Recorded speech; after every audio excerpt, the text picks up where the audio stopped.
everybody, it's Randy from Jacob's Triangle. Welcome to the channel. Today I am going to pick up on a collaboration that was left open, and that collaboration is Grow Where You're Planted. Now I am living in a rented duplex that's across the street from my property. My property is 3 acres. So I could go across the street to my property and I could plant whatever I want over there. But I am interested in doing something small. The reason I want to do something small is because, yes, I have 3 acres, but by the time I get the house, the yard, want a shop, and outbuildings and areas for animals, that 3 acres shrinks considerably. So I am interested in learning how I can grow the most amount of food on the smallest amount of land. And to go with that, you have to be able to plant pretty densely. So I decided what I want to try to mimic is somebody who is in an apartment and they have very small space and possibly don't have a balcony that they can go out to plant stuff on. So what I decided to do is, I'll show you the window that we're going to be planting or putting this planting by. And here is my tray. And what I did is it's an aluminum baking tray. You can pick this up, a package of them for probably $1 at the dollar store. I think my wife picked them up at Costco, and it was a big, thick pack of them, so I keep stealing them from her.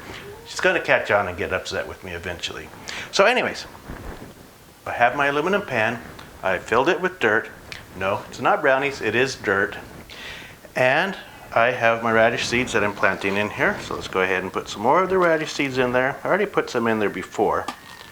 Now the best way to do this is you go get your wife's good tweezers, because they're going to pick up the radish seeds easiest.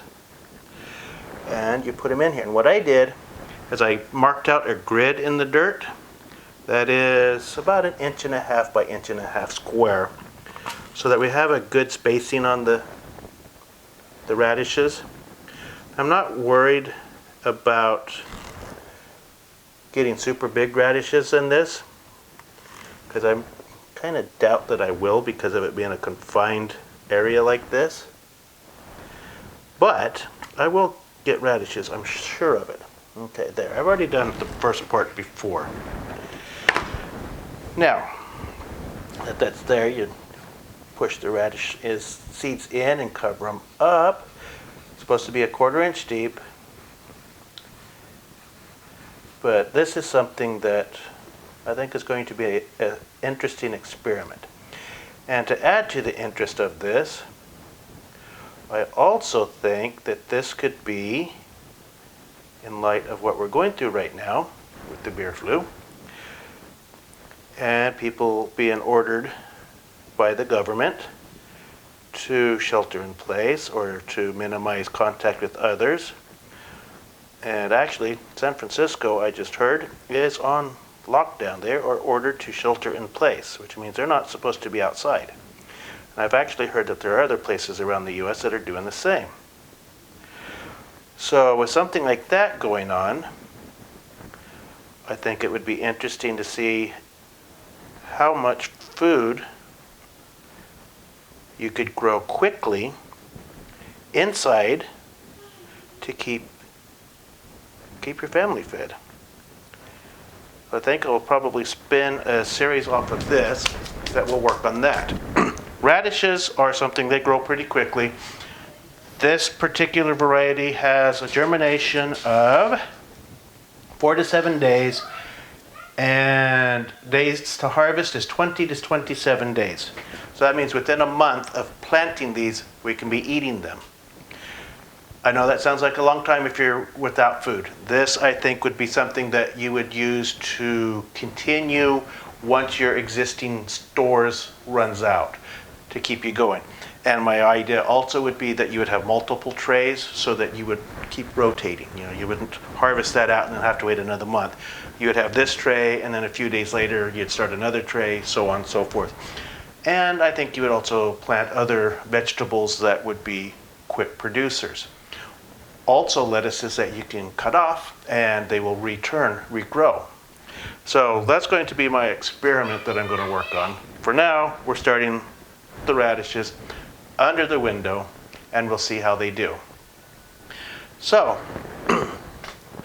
in light of what's going on, I think it is important to understand as a homesteader what you can do, what you're capable of, and experiment to see, in the worst case, what you can do to survive.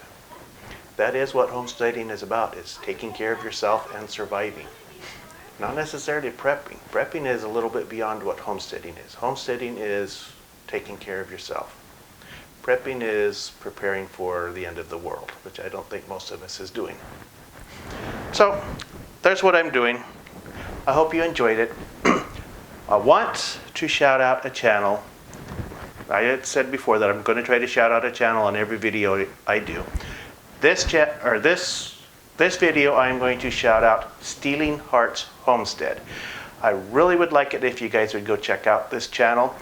She's right in line with what I am doing today. She is a suburban homesteader. She's on a small lot in suburbia, and she's homesteading. She's on 1/3 of an acre in a subdivision.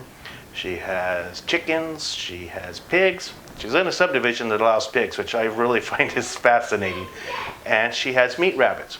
And she's doing other things. So I'm going to put up there, I'll put an iCard to her channel, and down below in the description, I'll post a link to her channel also. Go check Heather out, subscribe to her, like her channel. Tell her Randy from Jacob's Triangle sent you. So, until next time, thank you for stopping by. Thank you for subscribing and supporting me. And I'll see you next time.